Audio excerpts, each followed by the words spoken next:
गाड़ी कोई 10 कोस चली होगी कि एक खातून ने शोर मचा दिया कि उसकी शलवार में सांप घुस गया है। खातून मुस्तकिल चीखें मार रही थी और कहती जाती थी कि मुझे बचाओ, मुझे सांप काट खाएगा। सांप अगर था तो ना काट रहा था और ना ही खातून की जान छोड़ रहा था। औरत जात थी, मर्दों का इसके जिस्म को हाथ लगाना मुनासिब न था।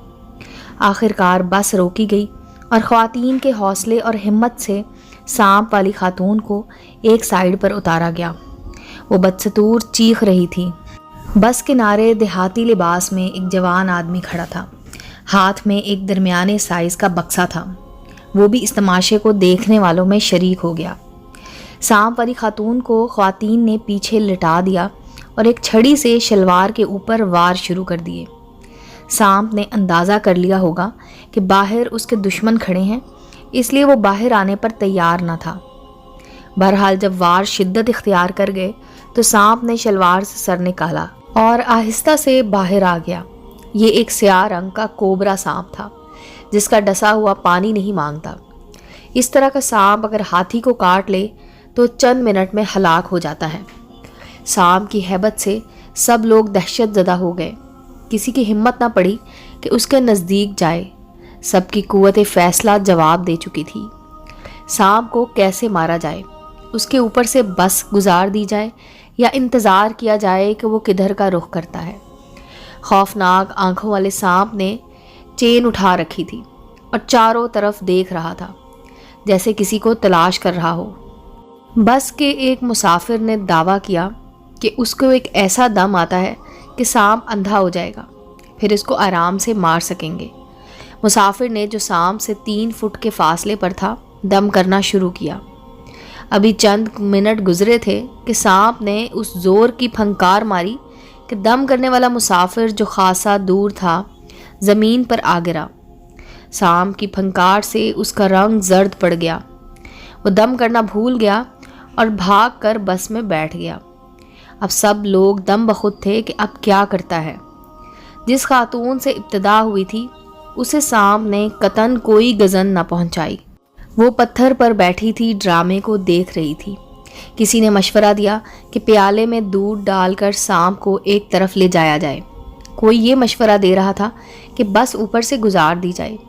ये सब बातें जारी थी कि सांप अपनी जगह से उठा और सीधा बक्से वाले देहाती जो उनकी जानिब सरकने लगा। चंद लम्हों में वो नौजवान के बिल्कुल करीब पहुंच गया।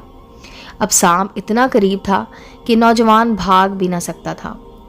देहाती जवान का रंग जर्द था और होश उड़ते हुए दिखाई दे रहे थे। उसे ये ख्याल था कि सांप ने उसे अब काटा कि अब काटा। नौजवान ने एक चीख मारी और चंद लम्हों में उसका जिस्म नीला पड़ने लगा।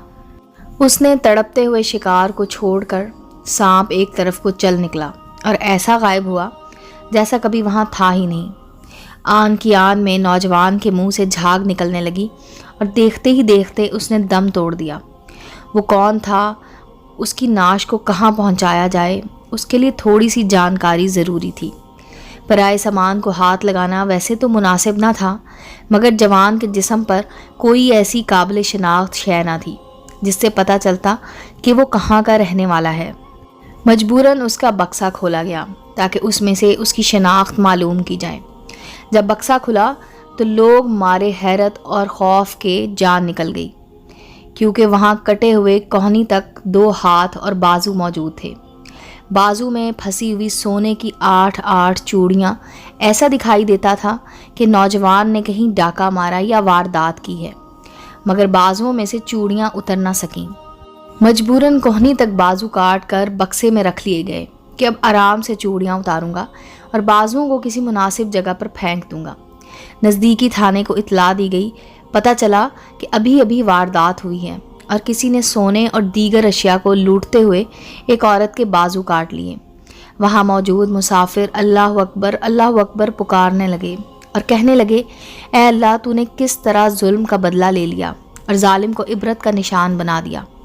उम्मीद है दोस्तों स्टोरी अच्छी लगी होगी। चैनल को लाइक और सब्सक्राइब करें और बेल आइकॉन का बटन दबाना मत भूलें ताकि हर नए आने वाली स्टोरी का नोटिफिकेशन आपको मिल सके। मिलते हैं अगली स्टोरी के साथ।